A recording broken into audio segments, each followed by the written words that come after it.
네, 안녕하세요. 농담으로 다시 돌아왔습니다. 점프볼 최창한 기자입니다. 네, 점프볼의 홍성환 기자라고 합니다. 오늘 어떤 걸 좀 다루기로 했죠, 저희? 상무에서 전역한 선수들이 팀에 복귀를 했습니다. 상무에서 전역하는 선수들에 대해서는 기대치가 좀 낮긴 했죠, 그동안에. 입대 전에 경기력을 봤을 때는 S급, 대표팀에도 선발되고 이런 선수들도 있었지만 상무에서 운동을 하면은 최근 들어서 입대 후 몸이 안 좋았던 부분을 관리하는 선수들도 좀 늘어났고, 아무래도 상무는 실전을 쌓을 수 있는 기회도 적은 데다가 상대적으로 경기력이 낮은 팀들과 대결을 하기 때문에 경기를 유지하는 데에 어려움을 겪었죠. 그래서 상무에서 제대하는 선수들에 대해서는 눈높이를 낮춰야 된다라는 얘기가 많았죠. 상무에서 전역한 선수들이 대부분이 그래서 곧바로 경기력을 보여주는 사례가 많지는 않았습니다. 예를 들어서 지난 시즌에 변준영도 어느 정도 예상을 했는데 정관장 그 당시에 KGC 인삼공사를 통합 우승으로 이끌었고 정규 시즌 MVP 경쟁을 했어요, 김선영과. 그랬던 선수가 복귀하자마자 커리어 로우를 찍을 줄은 사실 예상을 못했죠. 그만큼 상무를 다녀온 선수들이 경기력을 곧바로 발휘하는 게 쉽지는 않은데, 그렇다고 10명이면 10명 다 망한 건 아니다. 그래서 전역한 선수들 중에 이름값에 걸맞은 활약상을 보여준 선수들을 저희가 좀 조명해보려고 하는데요. 일단 올 시즌 얘기부터 좀 하고 넘어가도록 하겠습니다.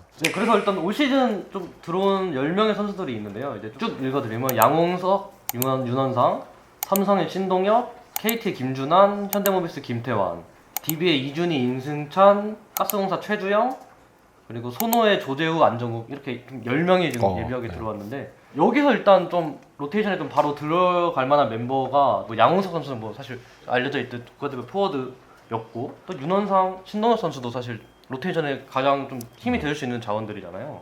그래서 지금 이렇게 10명의 선수가 올 시즌에는 들어와서 힘이 돼주기 위해 많이 좀 노력을 하고 있습니다. 이번엔 그래도 LG가 이 수혜를 좀 가장 많이 보고 있거든요. 양홍석 선수도 그렇고 윤원상 선수도 오자마자 가드진에서 양준석 선수가 좀 빠져 있거든요. 좀 많이 못 뛰는 상황인데 거기서 좀 1번 포지션을 좀 잘 메워주고 있어서 사실 이 선수들이 좀 이 편견을 조금씩 좀 지워주려고 많이 노력을 하고 있다고 하더라고요. 또 근데 이 선수들이 인식 자체가 좀 다른 선수들과 좀 많이 다르더라고요. 상무에서부터 같이 이렇게 LG 창단 초등생하는 거 보면서 가슴에 손을 얹고 이를 갈고 준비했다.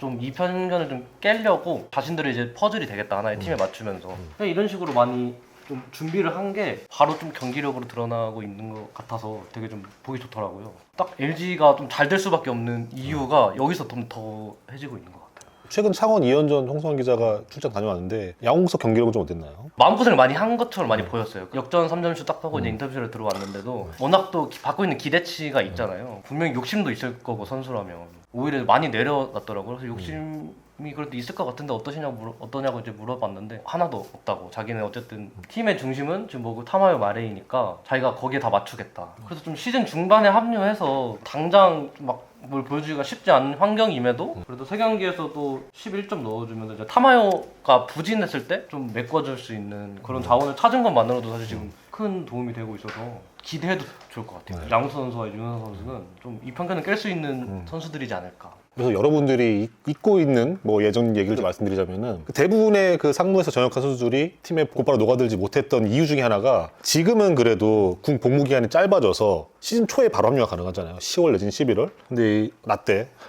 선수들은 시즌 막판에 전역을 할 수 있었어요. 군 복무 기간이 뭐 1년 뭐 8개월, 9개월 이랬으니까. 그래서 뛰를 수 있는 경기가 10대 경기 정도였고, 아무래도 그 경기 남겨놓고 합류해서 아무리 전에 뛰었던 팀이라 해도 곧바로 퍼포먼스를 보여주기가 쉽지는 않죠. 하지만 몇 명은 있었습니다. 진짜 손꼽을 수 있는. 제가 여러분께 소개해드릴 첫 번째 사례가 함지윤이에요.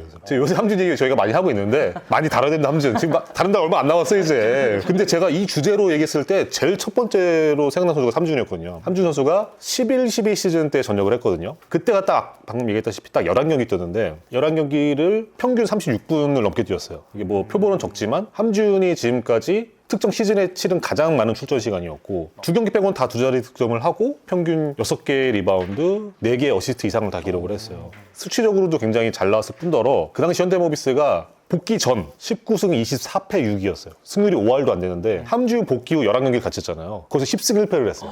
한 방에 그냥 5위로 올라갔죠. 그래서 6강이 강당한당했던 팀이 5위까지 성적을 끌어올려서 플레이오프를 갔고 6강에서 KCC를 완파를 해요. 스윕을 해요. KCC가 그 당시에 전 시즌 우승팀이었습니다. 전태풍, 하승진, 추승균 다 뛰던 팀이었어요. 그러니까 이게 1차전부터 26점 차 완승을 거두면서 시리즈를 시작하면서 원세아드하게 시리즈를 풀었죠. 그래서 4강에 진출을 했죠. 근데 4강에서는 1승 3패로 무너지긴 했어요. 근데 그 당시 4강에서의 상대가 누구였냐? 바로 지금 그 유명한 동부산성 그 당시에. 동부가 그때 역대 정규 시즌 최다 44승을 했던 팀이에요. 근데 1차전까지 또 모비스가 이겼어요 그때. 하지만 이제 그 체력 열세와 그때 동부의 수비 시스템이 워낙 촘촘했기 때문에 2차전부터 내리 3연패를 해서 1승 3패로 시즌을 마무리했지만 유작 감독도 그 시즌 끝나고 굉장한 만족감을 대표했죠.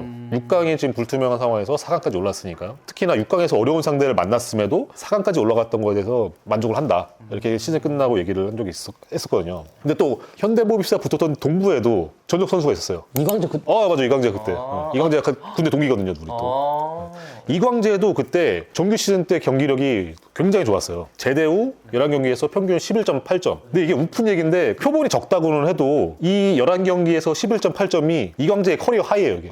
그 당시 선수는 챔프전에서도 평균 11점 이상을 했고 물론 팀은 준우승했지만 이 두 선수는 그래서 입대 전에 그 퍼포먼스와 기대치에 걸맞은 활약상을 보여줬다. 가장 최근으로 또 얘기하자면은 19-20 시즌에 있었어요. 그 당시 DB의 두경민이 복귀 후 14경기를 치렀거든요. 14경기에서 평균 14.4점, 3점슛 2.2개. DB의 두경민이 활용 점정이었어요. DB가 두경민 복귀 이후에 14경기에서 12승 2패. 3위에서 1위로 치고 올라갔죠. 물론 그때 DB는 2연승 중이었는데 두경민이 합류하면서 바로 7연승을 더해서 9연승까지 내달렸던 그 기간에 이제 KBL 역대 최초 4라운드 전승도 포함이 됐던 상승세였거든요. 그러면서 이게 공동 1위로 올라섰잖아요. 두경민이 합류하면서. 그 시즌이 딱 그 코로나 시즌이에요. SK와 DB가 딱 공동 1위가 되자마자 갑자기 중단, 그다음에 조기종료가 됐죠.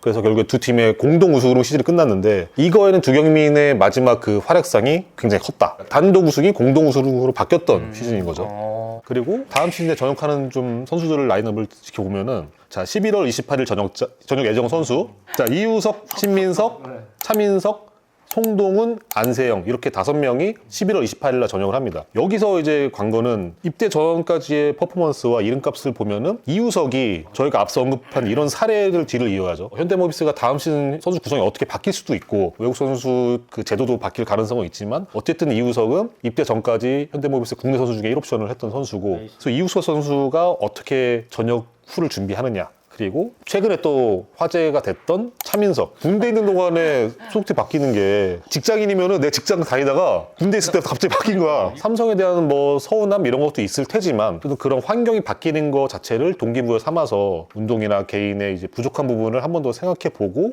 전역을 준비한다면은 또 소노로의 트레이드가 복무 중에 겪었던 또 하나의 터닝 포인트로 작용하지 않을까. 트레이드 이후 첫 경기는 굉장히 좀 잘했더라고요. 또 야투율도 굉장히 좋았고. 지금의 이제 마음가짐을 계속해서 가지고 가면서 남은 군 복무도 열심히 임하고 이제 전역하고 소노에 합류한 이후에는 고졸 최초의 1순위라는 그 타이틀에 걸맞은 활약상을 보여줬으면 하는 기대하고 있겠습니다. 그렇게.